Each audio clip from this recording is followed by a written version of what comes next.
morning. We start repeating almost all the Mangala shlokas we have done. So by the end of our retreat, you will have remembered them or at least practiced them. Starting with our own Pirunam, and then Vishranti, and then on the first page, Namah Shivaya, etc.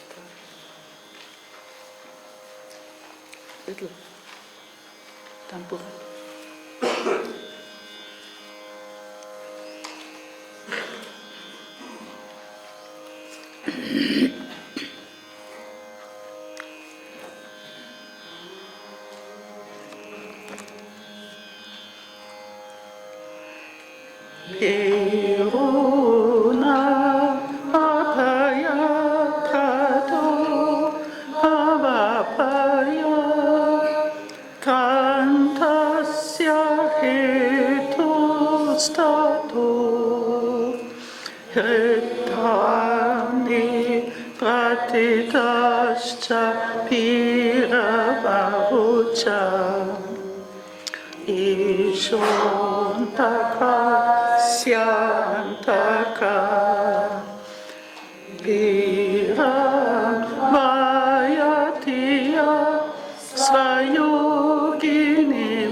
Vijnāna Bhairava. Vishranti.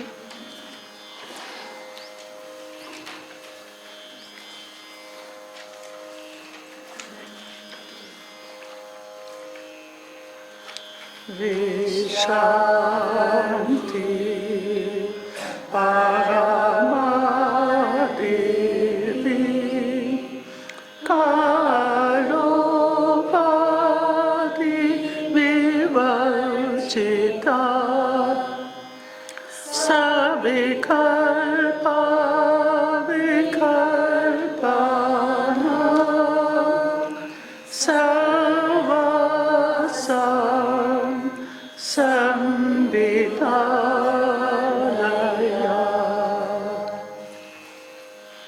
Then you want Asmatrupa, because of the raga. Asmatrupa, number 3 on the first page.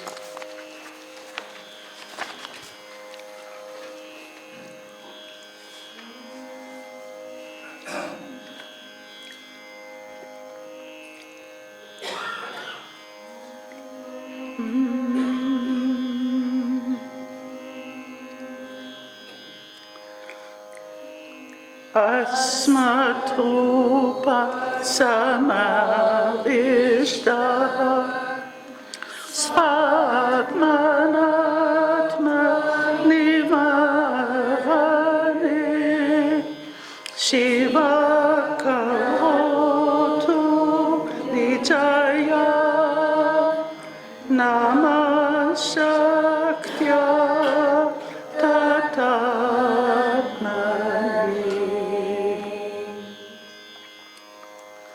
Now we come to the beginning, Namah Shivaya and Paramparastam.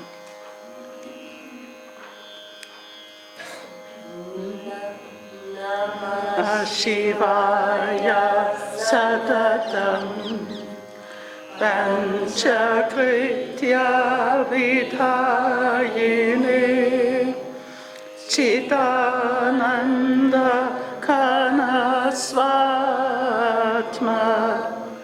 Paramatavapasini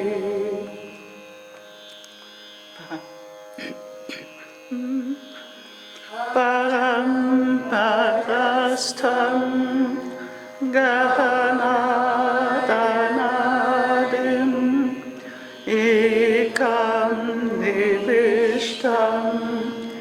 Bahudha Guhasu Sarvalayam Sarvacharacharastam Tvameva Shambhum Sharanam Papati. And Agata Samshayam Bodhi.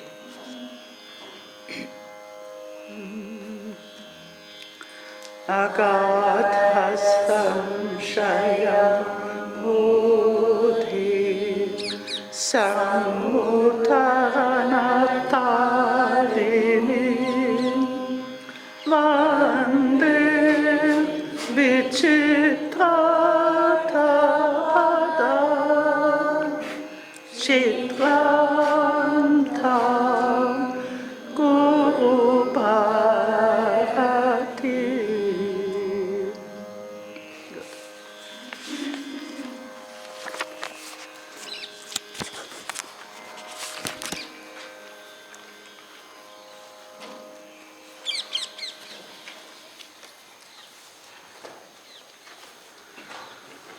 Every one of these shlokas can be used as an entrance or meditation verse to enter into the spirit of this spirituality, of this tradition.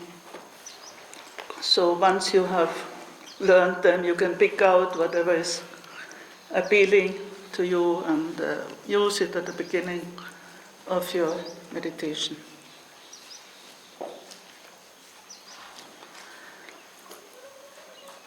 We were in the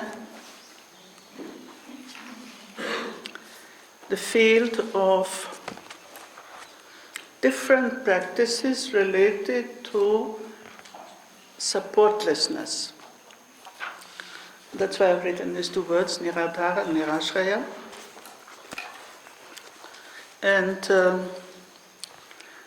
which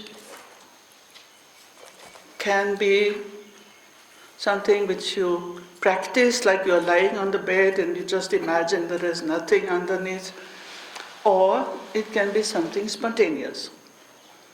And this is, the more you train yourself with these dharanas, the more you become sensitive also to those moments where suddenly the support is withdrawn, either physical or mental, or and this is the beauty, you train yourself by a particular dharana or a few dharanas, and then it becomes a habit to be attentive and aware to the states which are produced, and then you are aware also when it happens in any situation. That's why every time at the end of a group of dharanas, he comes to the same phrase, yatra yatra tat, yatata yatata tatata, wherever and whenever the same state of that divine consciousness can happen, can be produced. So 90 is one of these. Actually, our Bhairava can be an illustration for several of these dharanas. Where is it still here somewhere? The Bhairava? With me, maybe. Anyhow, you have seen it. This is typical iconography of Bhairava with open mouth and this kind of. Yes.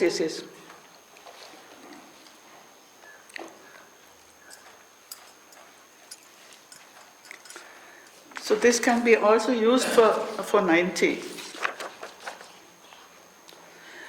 And this mudra can happen when you are surprised or shocked, or you are in a state of fear. Swami just says, suddenly a lion is in front of you. So what you do, you just try to shout, and you can't even shout because you're so frightened. So that is, Bhairava is a good model. These iconographies are a good model for all kinds of states. And that's why I say this Abindum Avisaganya Akaram Chapatramahan. We have already recited this, no? Yeah. Japata. It says japa. This is not really a japa, but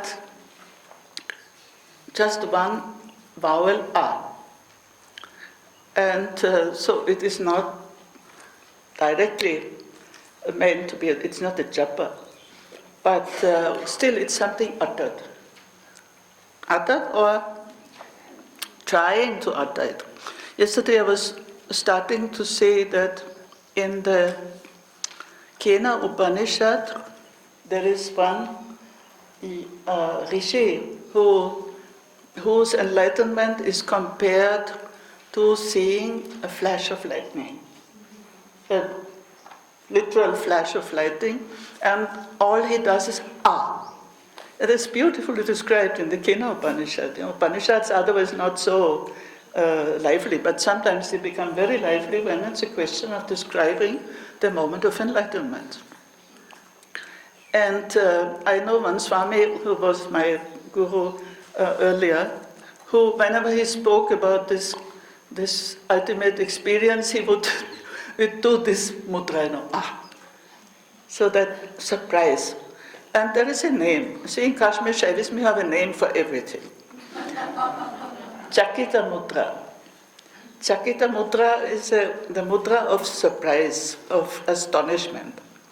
And of course, those who are familiar with Natya, they know that there are these, in the theater performance, you have these 8 or 9 rasas. And there are 2 rasas which can be, I think Swamiji also mentions, these are basic sentiments which are represented on the stage.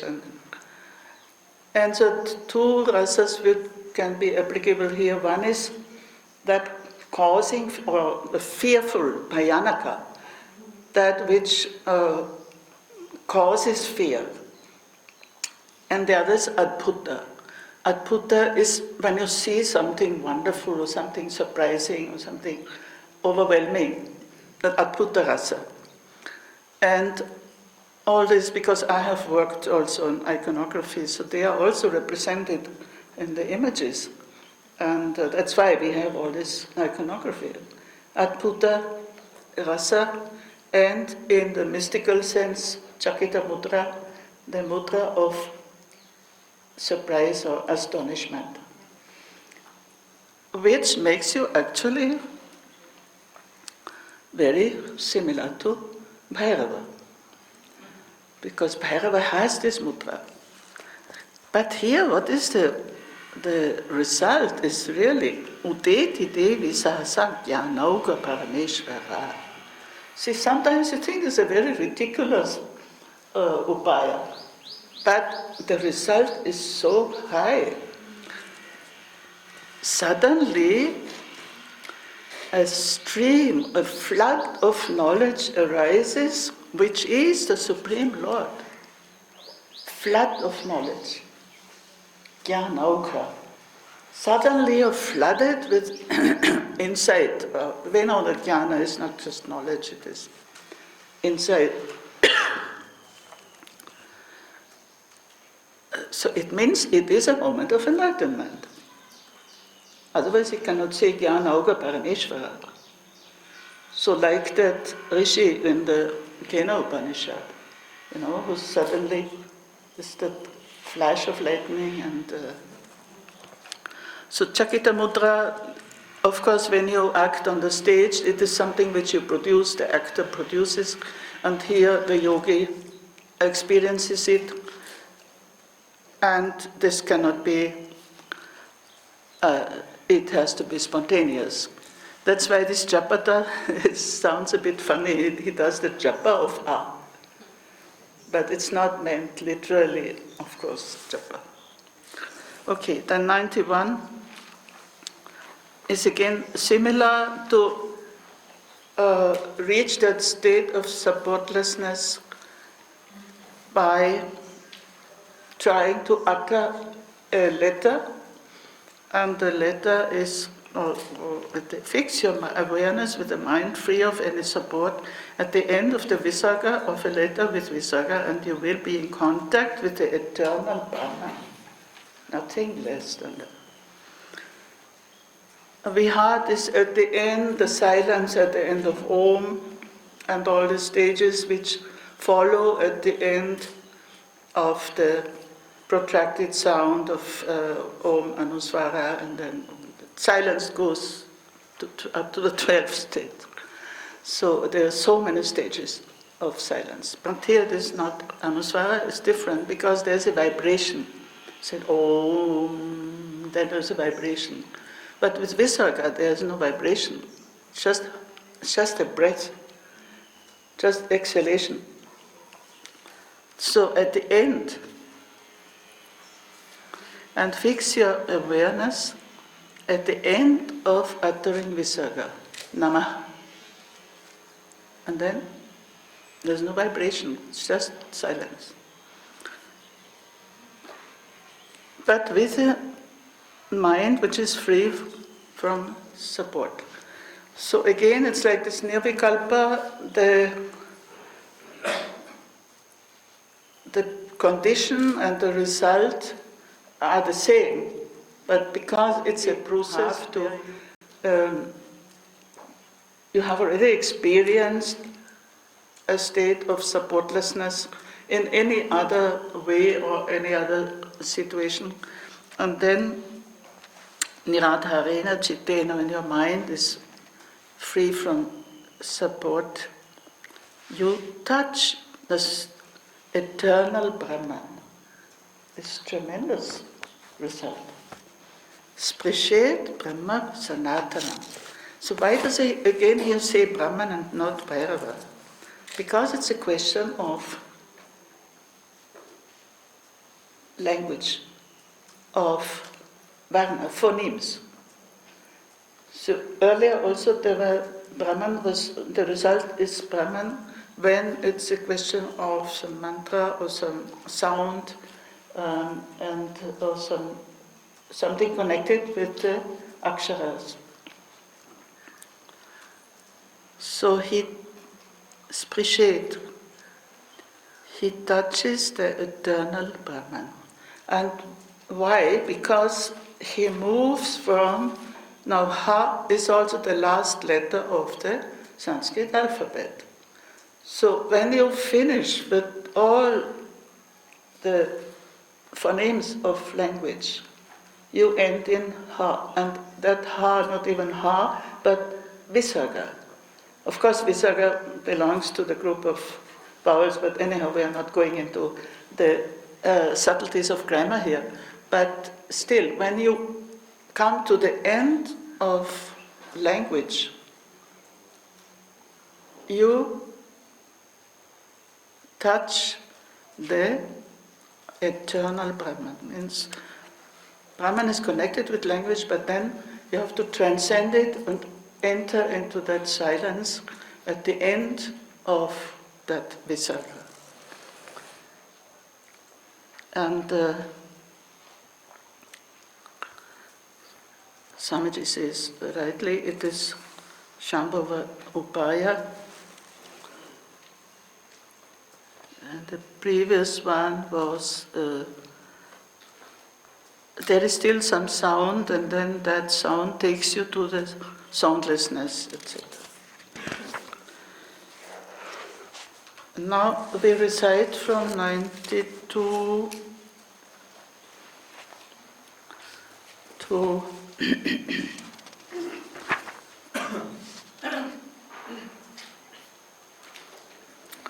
to 95.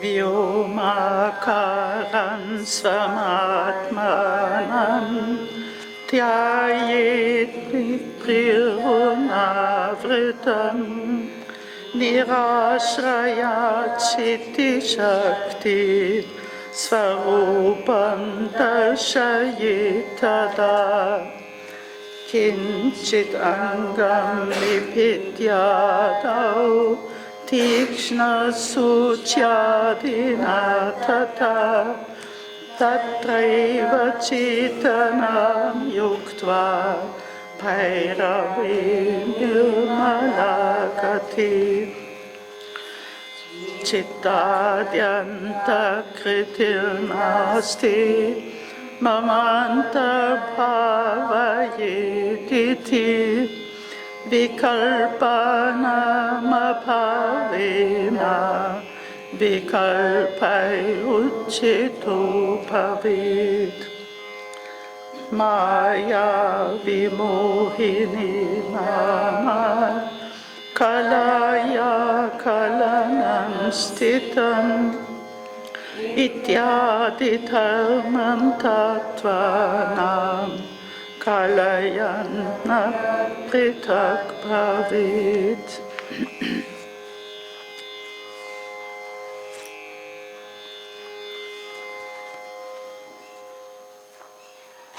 Now we had several meditations on emptiness in the body. And this is such a favorite theme of the Vijnana Bhairava. Here and there and again he comes to different, imagine the whole sky and the skull and then the whole body and so on. And every time there is a progress. So here it is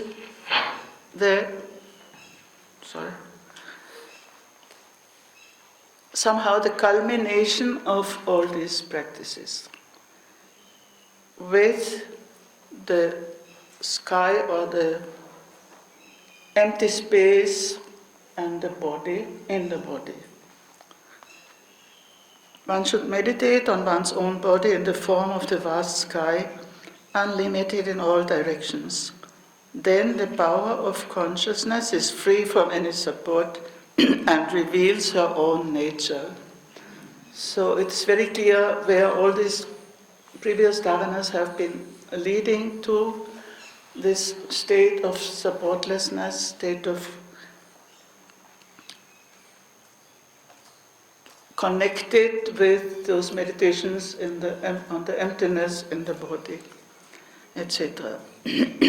So this is a very, very clear dharana. If you want to practice any one of them, this is the best. Atman is of course here body, not self. And the verb is dhyayet, one should meditate. It is not a spontaneous shambhavopaya, but it's shaktopaya where you use your imagination or use your meditation on that the form of your body as pure void or pure empty space. Empty space. So there's no more question that the walls and inside the walls and so on. These are all steps toward that. The steps partially to meditate partially and then to reach this complete meditation. That's why even the meditation on the sky outside, it is important because it takes you into that limitlessness, and then that limitlessness is found in your own body. And the power of Chitti Shakti. Chitti Shakti is a very important word. The power of consciousness becomes supportless and reveals her own nature.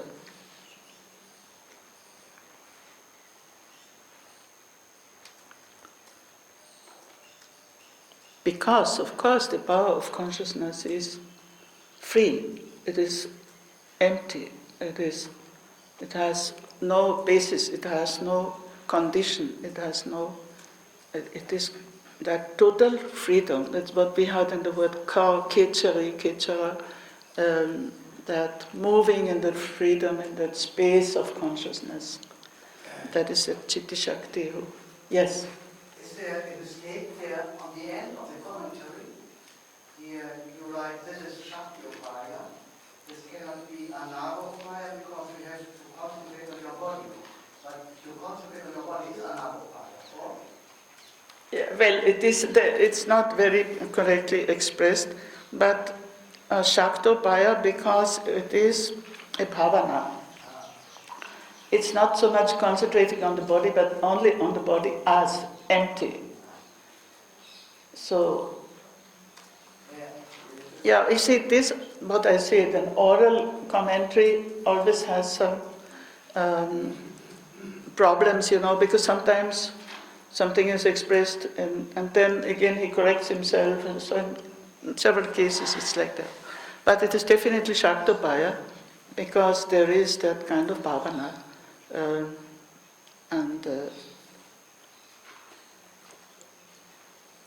Yeah.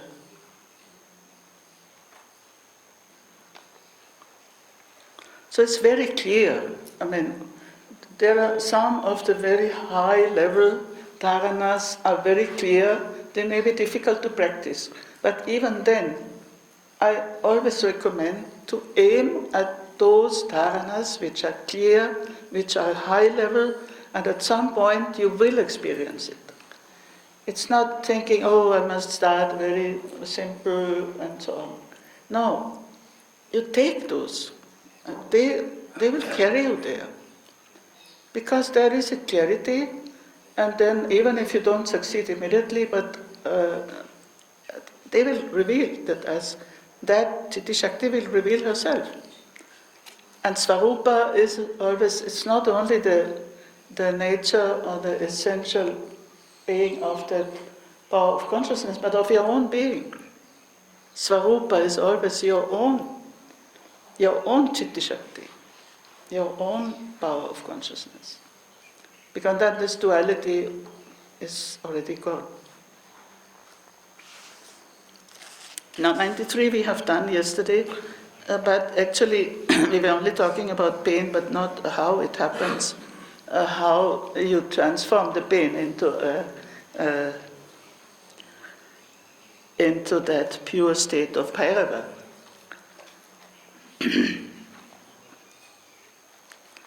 Well, he says, tatraiva chetanam yuktva, by fixing your awareness on that point of the pain, and that awareness which is already trained. It's not the ordinary, but you have already trained your awareness to be subtle, to be aware of that higher consciousness and of the divine state, etc. And then you attain that pure state. Now that pure state, that nirmala gati, is stressed because nirmala also means that what Swamiji always emphasizes, one-pointedness. One-pointedness, where you are not ananya cheta, you are not moving to anything else, and that is that pure state of Bhairava. Actually, because those who are interested in finding yoga, because yuktva, it is by joining or by concentrating, so from yuj.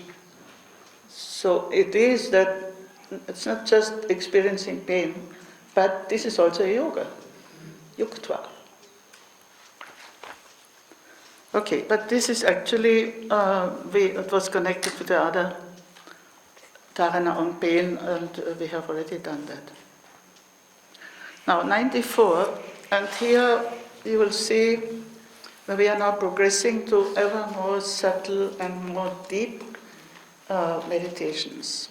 It is incredible how this progresses. 94. One should imagine that there is no internal organ within me consisting of mind, intellect, and ego sense. Then, owing to the absence of thoughts, one will be freed from all thoughts. This is a mental practice of supportlessness. Now, and you cannot do this at the beginning stage. It's impossible. You can't imagine that you have no mind and you have no ego sense, etc. But at this point of high concentration, it is an abhava sadhana or abhava dhyana, that meditation on non-existence, on absence. And there are not many examples in the Vijnana Bhairava, but in other texts, to meditate on something as non-existent. Well, one can say there was a kind of pre-stage and a simpler way when you meditate on that pot and you look at the emptiness inside and then you just consider that there are no walls. So this is maybe a physical example for abhava. It doesn't exist. So you also need your imagination. But here it is all your internal organs. The citta means manas, buddhi, ahankara. This is really a very high level of imaginative, what does he use? Nasti, mamanta, bhavayet. Yes, it is a bhavana. Bhavana, you imagine that there is no mind, no ego, no intellect. And then, because you remove the support of thoughts, obviously. So without mind you can't think. So it's like somebody is removing the ground on which you are standing. So if there's no mind and no intellect, so the vikalpas have no place to stand on, no support. Vikalpanan abhavena, vikalpair uchito bhavet. He rises above thought. He transcends the level of thought. So this is definitely not an easy meditation unless you have already trained your mind to be very free. And that freedom which you achieve by meditating on this shunya, on this voidness, on this emptiness, etc., etc. But here it is a mental.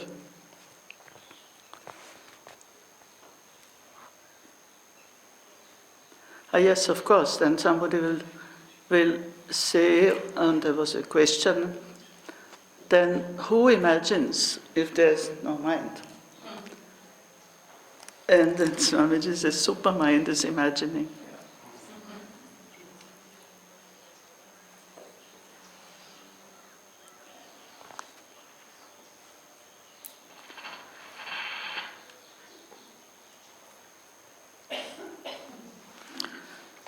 Now, 95 is again another way of meditating on supportlessness in relation to what is called kanchuka. Do I have to write it? I think I should write.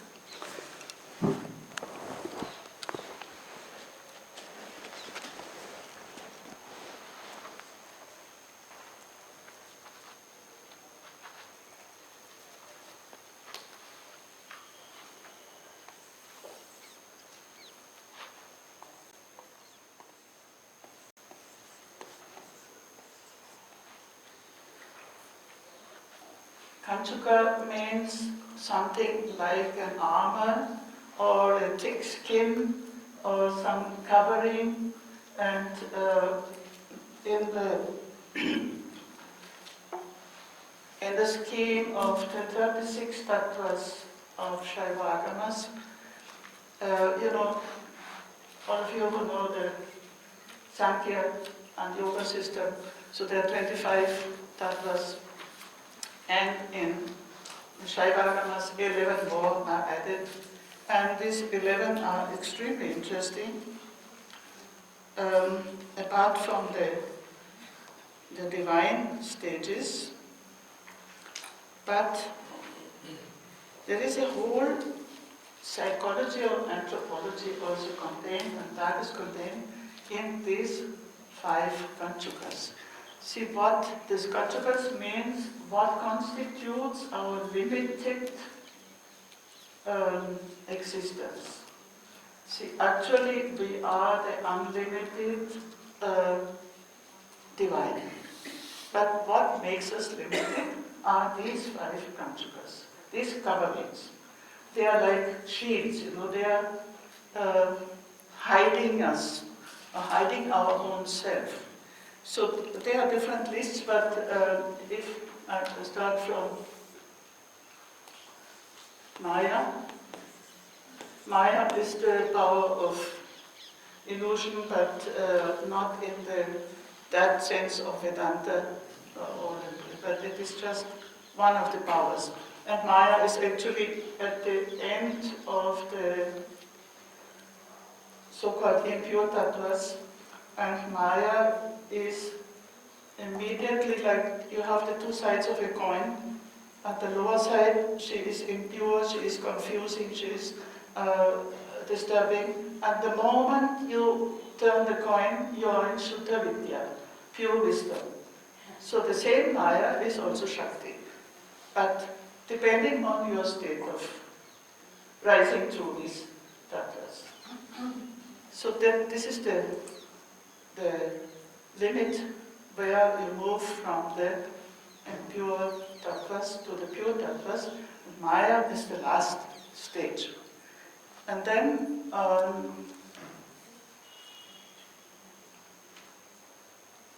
do it from Kala. These 2 are mentioned in the... Now Kala is the power of fragmentation. And I will tell you the opposite meaning. Raga. Raga means attachment. Vidya. Vidya means knowledge, but it means here limited knowledge. Limited knowledge. Kala. Time. Time is a limiting factor. And niyati.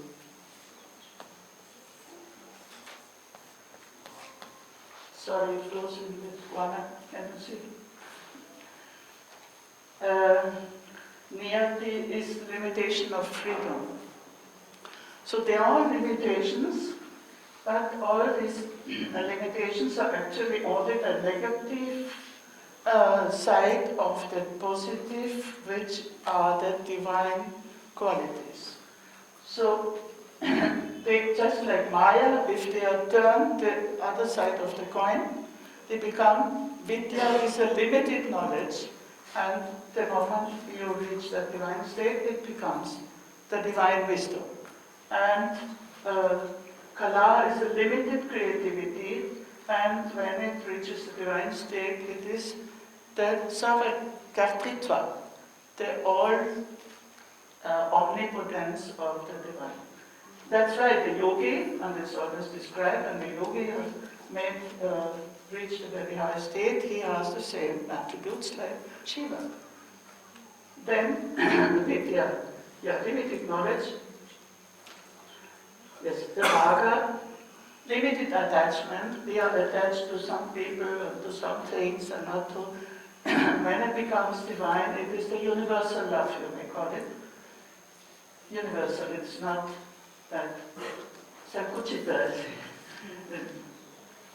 Then Kala is of clear with its limitation by time, and in the level of the divine it becomes infinite and near the limitation of freedom.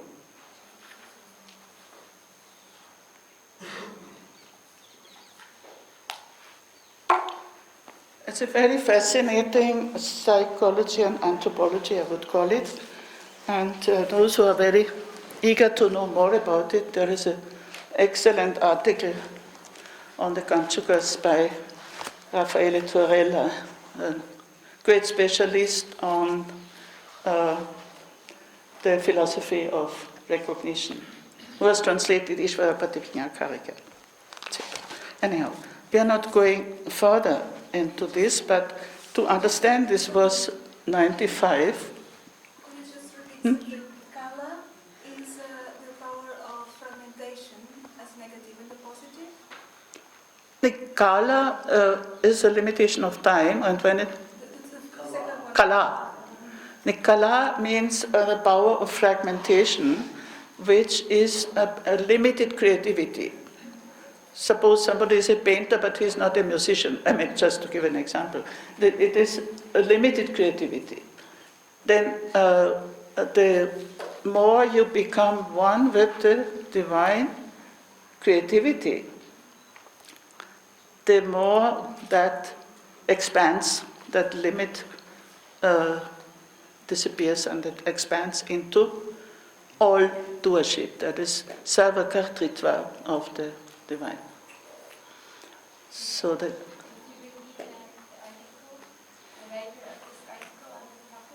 Which one?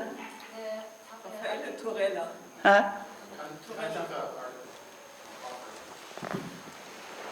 Sorry, a little bit. I'm also limited here.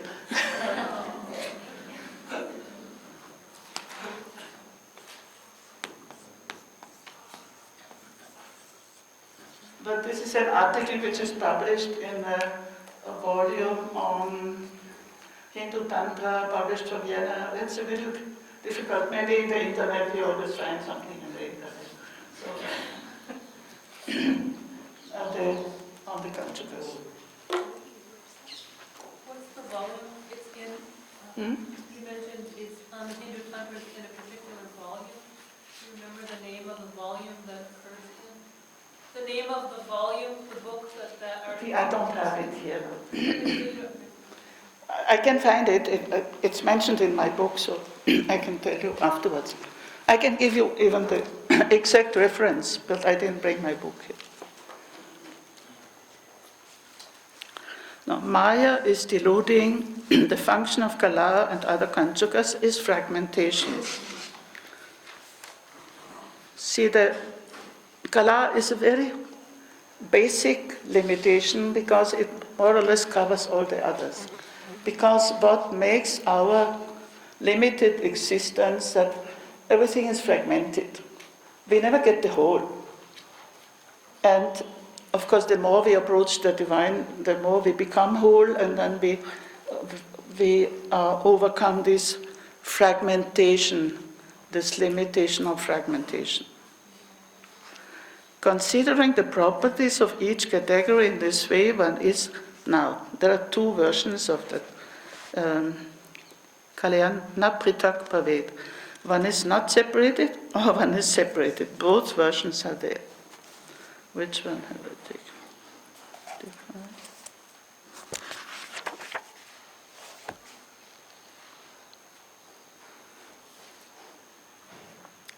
Yeah, I have taken,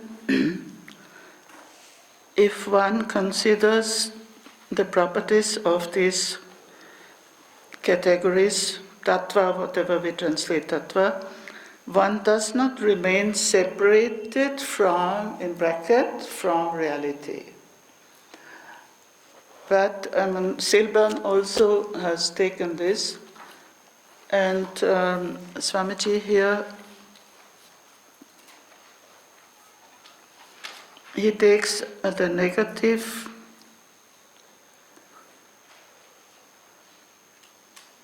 that one is not concerned, not concerned with these limitations.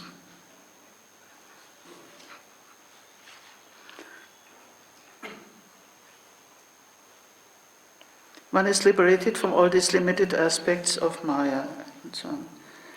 So, because these verses have been quoted by the great authors here and there, so sometimes you find a variant reading, and then you have to go into the interpretation of which interpretation is more fitting. So I'm not going more deeply into that, but I will give you the reference, so those of you who want to pursue the question of the Kanchukas. What has Jadev say?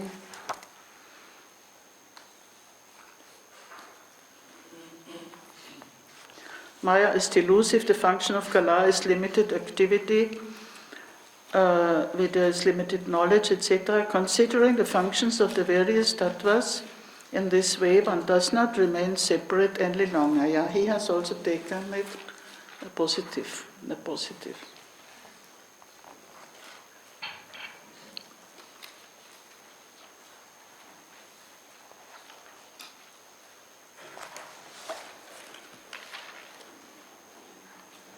Yes.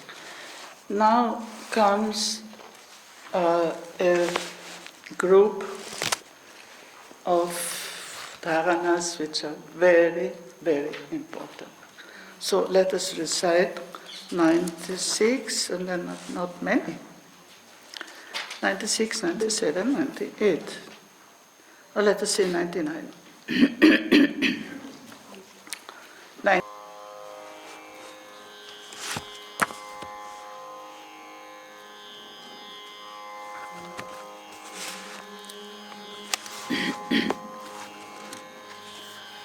Jagiticha panna avalokya shamam nayit yata eva samudbhuta tatastataiva liyate yada mamechanutpanna Jnanam vakasya tasmidmai tattoham tata bhutas tallinas tanmana bhavet ichchayam attava jnane jate chittam niveshayet Atma buddhyayananditas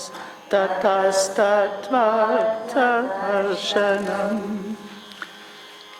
nirnimittam bhavet jnanam niradharam pramatmakam tatvata kasya chinnaitat Evam bhavi Shiva priye.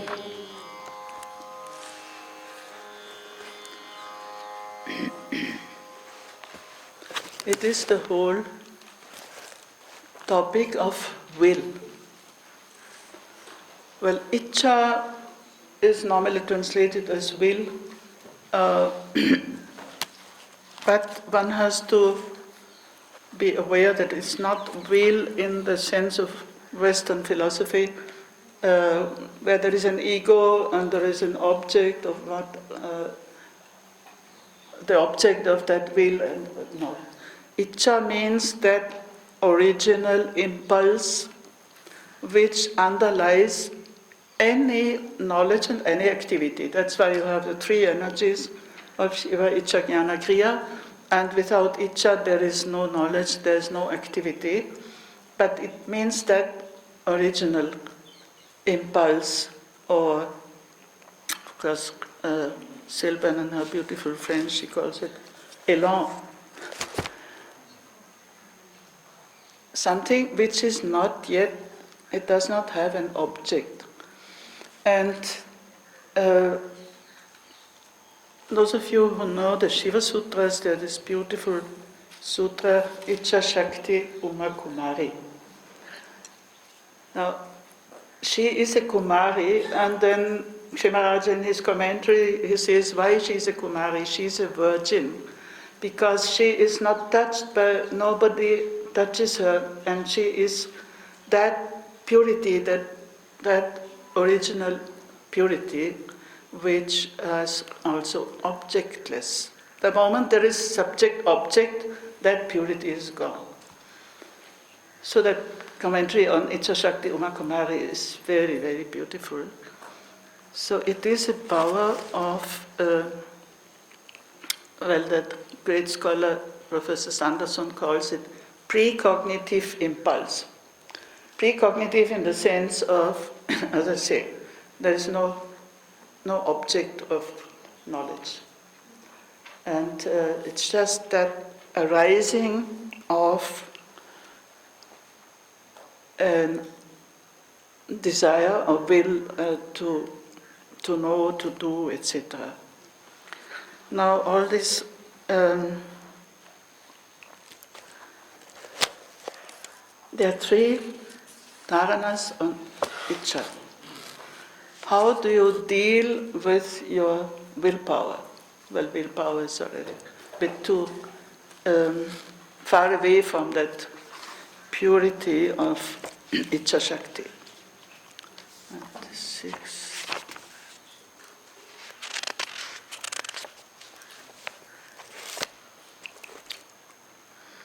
If one observes a desire, here means desire, but in the sense, as I say, in the sense of that first arising of an impulse, as it arises spontaneously, one should put it to rest immediately. It will merge at that point from whence it has sprung up.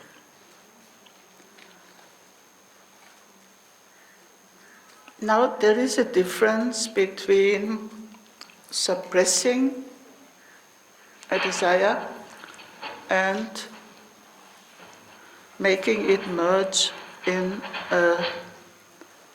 the point of origin. We had several times we have encountered that point of origin, like when you have the joy of meeting a friend and you meditate on that moment of from where this joy arises, and you don't let it go out, because the real power lies in that point of origin. So of any will or desire also, it is that moment of samudbhuta, from where it jakiti, from where it arises. So first of all, we must be capable of observing where our will springs, arises. And avalokya, just look at it and bring it to rest. Shamam nayet. Look at, this is This is that will, that desire which arises, and then bring it to rest at that very place where it has come forth. So this Shamam Nayet, again, it is not Nirodha. I often stress the difference between Chittavritti Nirodha, because there's no suppression. It's just to bring it to rest in that very place from where it has sprung up. And there it will merge, it will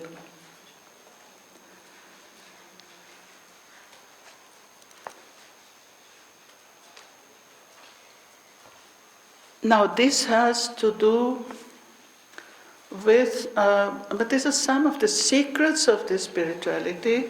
I have mentioned already Pratama Bhasa, Pratama Tutti, should I write it?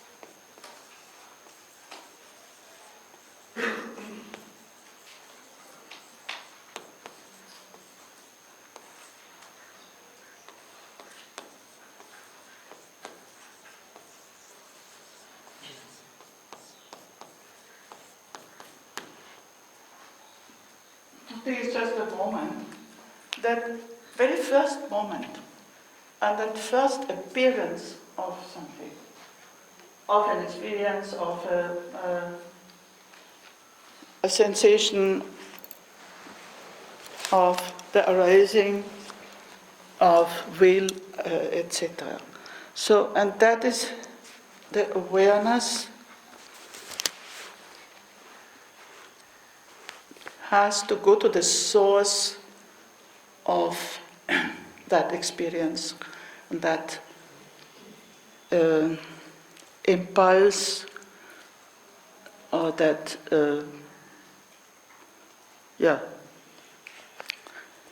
And this is called in the Spandakarika, I don't know, some of you have studied the Spandakarika, this is called Unmesha. Unmesha, that opening, and Unmesha is also a word for enlightenment. Unmesha, where it suddenly something opens up and springs up.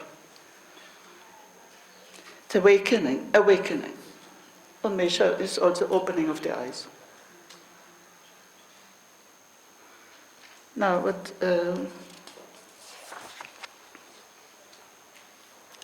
yes, Swamiji says rightly, it has nothing to do with repressing a particular specific desire, because it is at the point of the beginning, it must flow out. It is an energy. Now, the point of these two, Pratama Phasa and Pratama Kruti, is that energy in its source. And both these experiences, the energy is got hold of in the source, from where it springs. Because the moment you let the energy flow out, it is already diluted. It's already diluted.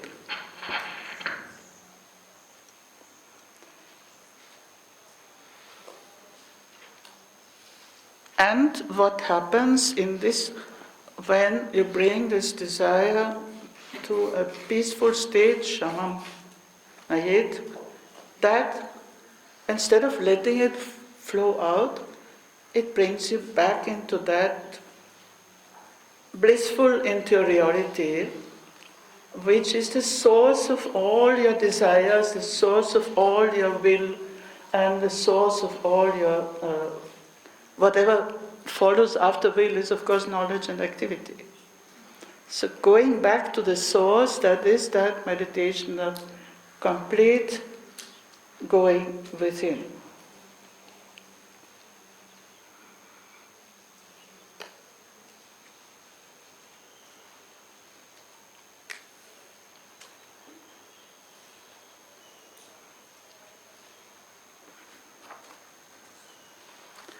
And now the next one.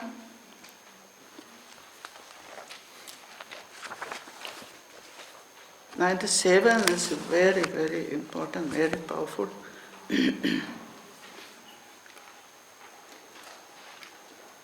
Who am I when neither my will nor my knowledge has arisen? Pause. I am this in reality. So there is a pause. Having become that, one should be merged in that, and one's mind should be identified with that.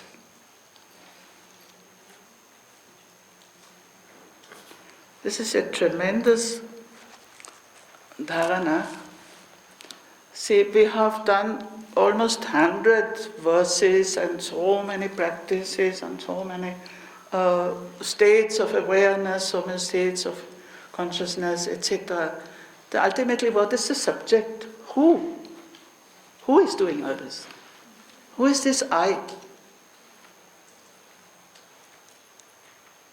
And then we are still in the realm of supportlessness.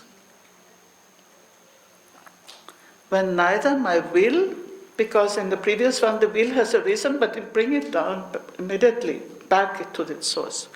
But here, when the will has not even arisen, yata mamecha na utpanna, nor my knowledge. So without will and knowledge, what kind of self-consciousness do I have?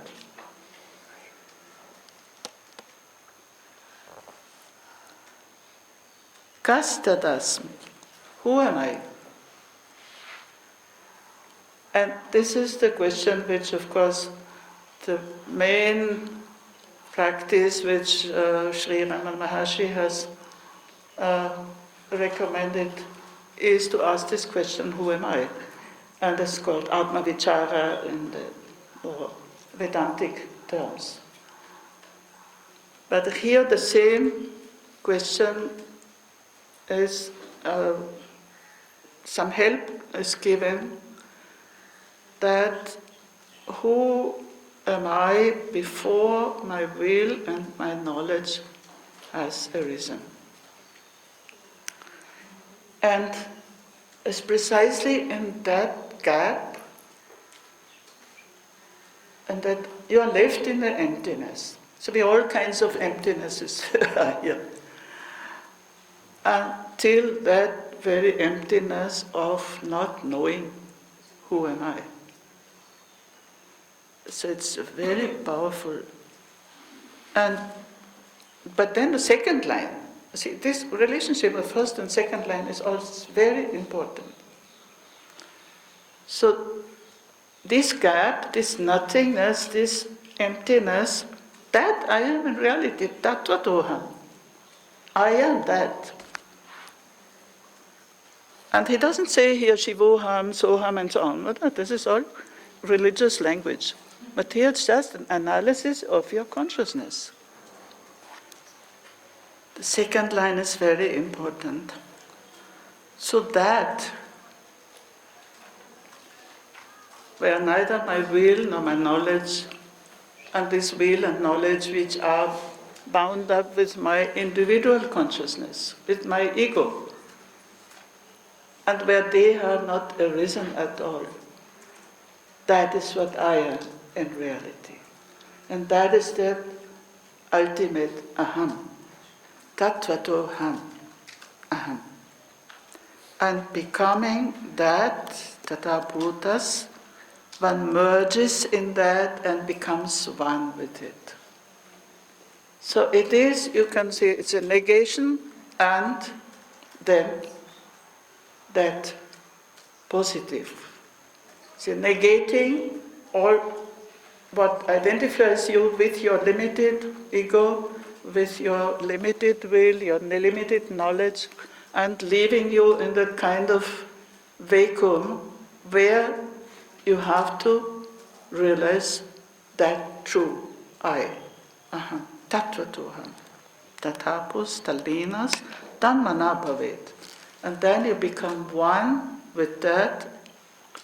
And Swamiji says, so beautiful, when one directs one's mind this way, one's individual consciousness is absorbed in God consciousness, and one enters in that, becomes one with that.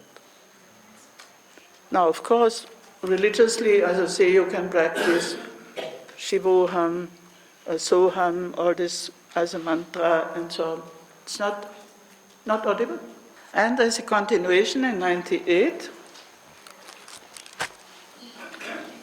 But once will and knowledge have arisen, one should fix one's mind on the point where they emerge with undivided awareness of the self. Then one gains insight into the essence of reality. See, somebody like Ramana Maharshi, he doesn't need to go there.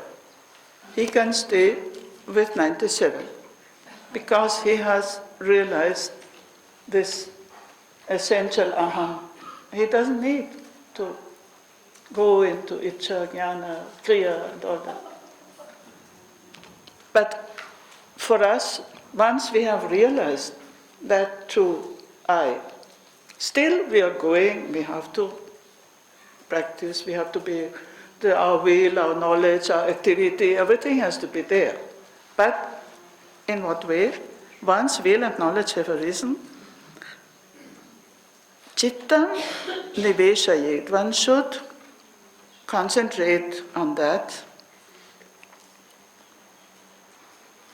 Jnane jate, on that point where they have arisen.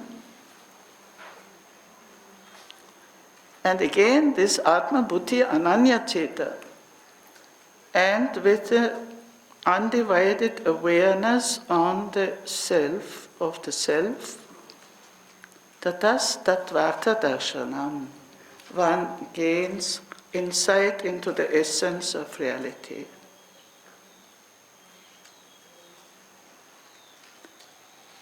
So these three dharanas on Icha are so important that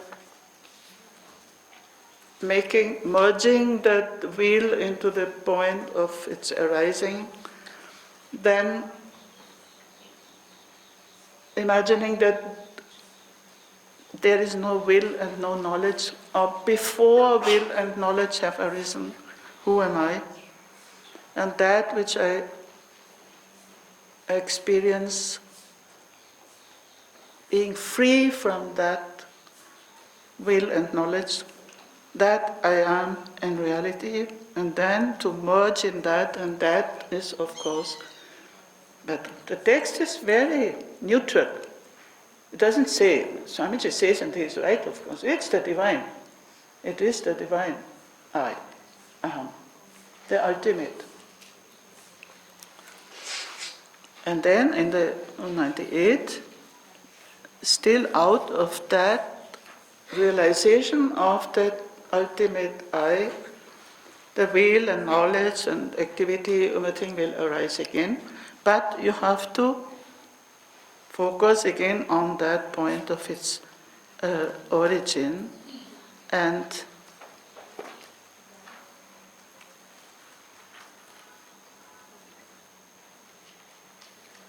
then the result is to gain tatvartha darshanam, insight into the reality, the true nature of reality. Because normally, with our limited, this kanchukas, with our limited knowledge, our limited, everything limited attachment, knowledge, etc., we are not capable of have that vision of reality as it is. Tatvartha darshanam.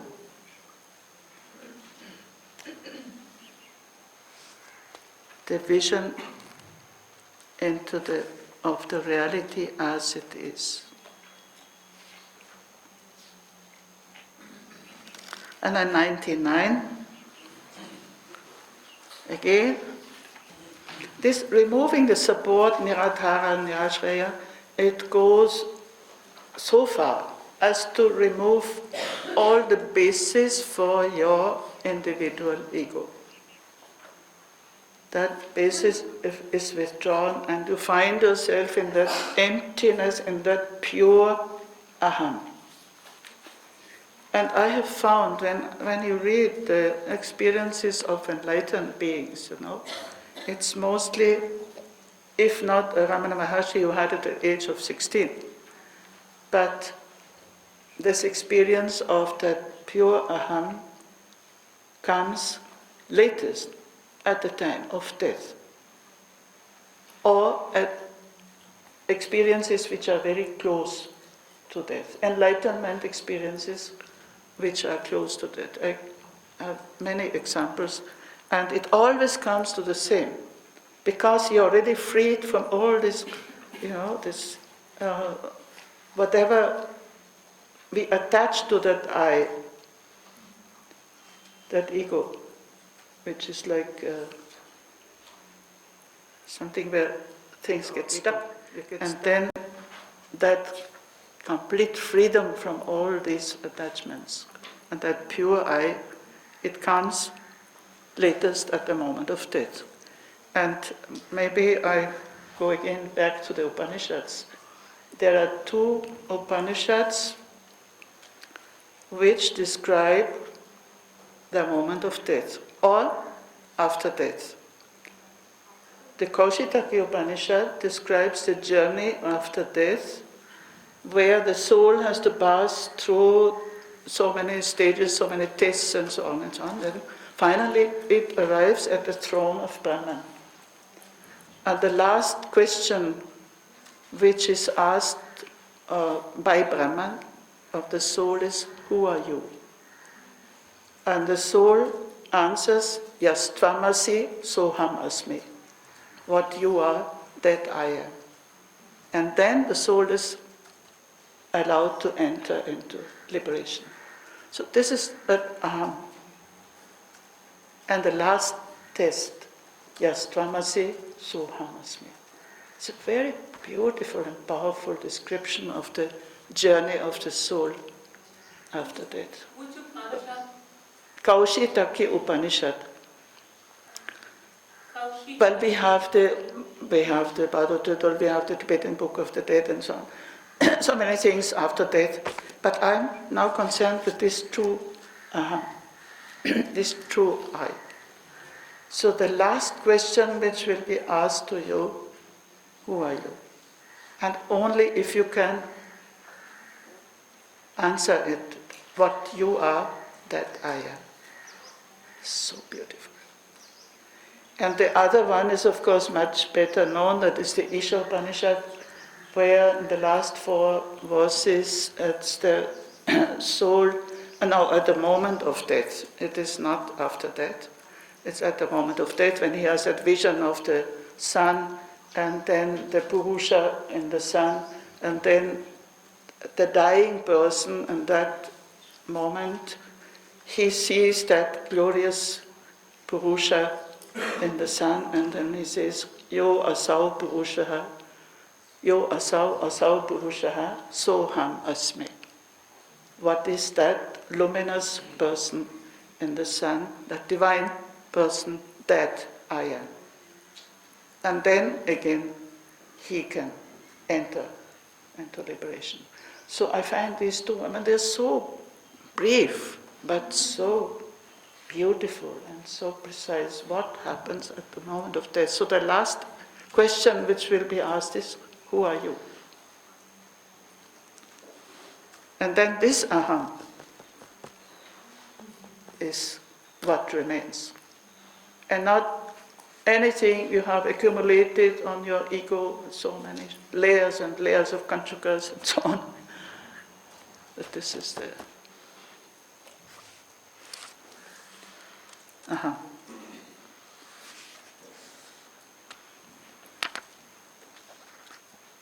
And there is a progression. 99. All knowledge is without a cause, without a support, and deceptive. In reality, this knowledge does not belong to anybody. Contemplating in this way, O dear one becomes Shiva. So if you see all knowledge is without a cause, first you have withdrawn the support of knowledge because there is no mind, there is no ego, there is no intellect, etc. But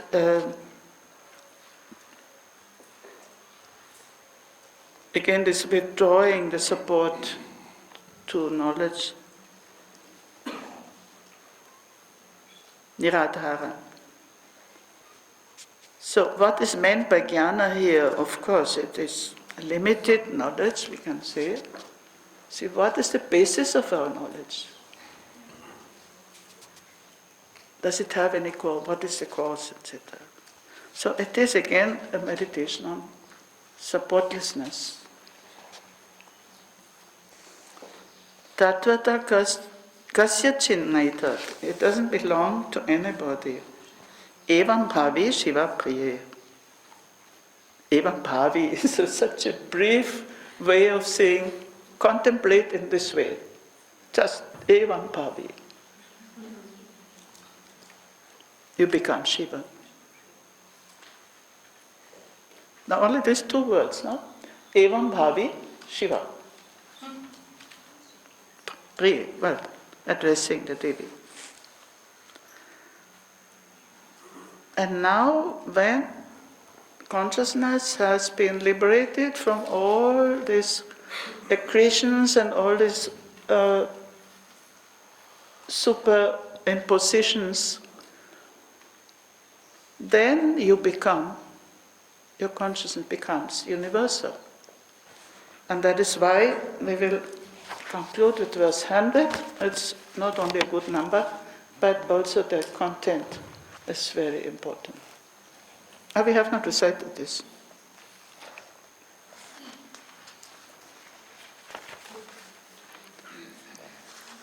Anyhow, it's only one verse, so let it be. Oh, we shouldn't make any break, you're right. Just one verse. Chittarma sarvadeheshu.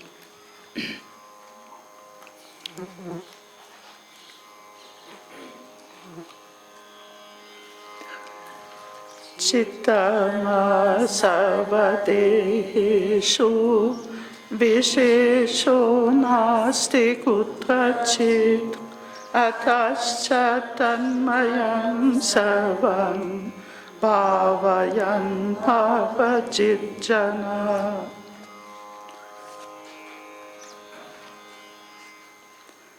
The one which is characterized as consciousness, chittarma, is nothing but consciousness, is residing in all the bodies, sarvadeheshu. There is no differentiation in anything. In that pure consciousness, it is not differentiated. All the bodies, the same consciousness, chittarma. Therefore, if a person realizes that everything is full of that very consciousness, he conquers the world of becoming.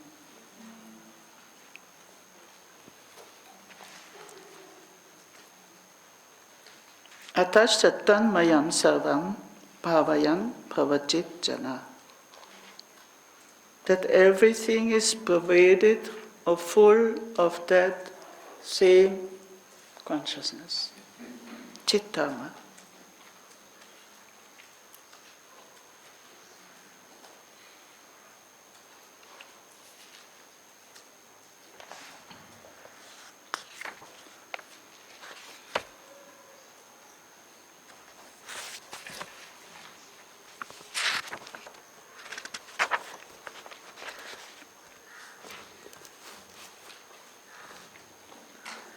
And we will come to that, but this is the basis. Sometimes in a Buddhist context, the Buddhists ask, where is a place for compassion in your system? And the place for compassion starts here, where you realize that the same consciousness pervades an ant or a cow or any stupid person, anybody. It's the same consciousness. So without any judgment. And then this is the basis for compassion. But we'll come to that. He will come to that. Rather late in the text, but because unless you have trained your consciousness to be universal and to realize that universality of consciousness, you can't just by saying it doesn't make any sense. You have to actually experience it. That's why all these dharanas have trained us to realize that consciousness which is all-pervading, chittarma. Okay.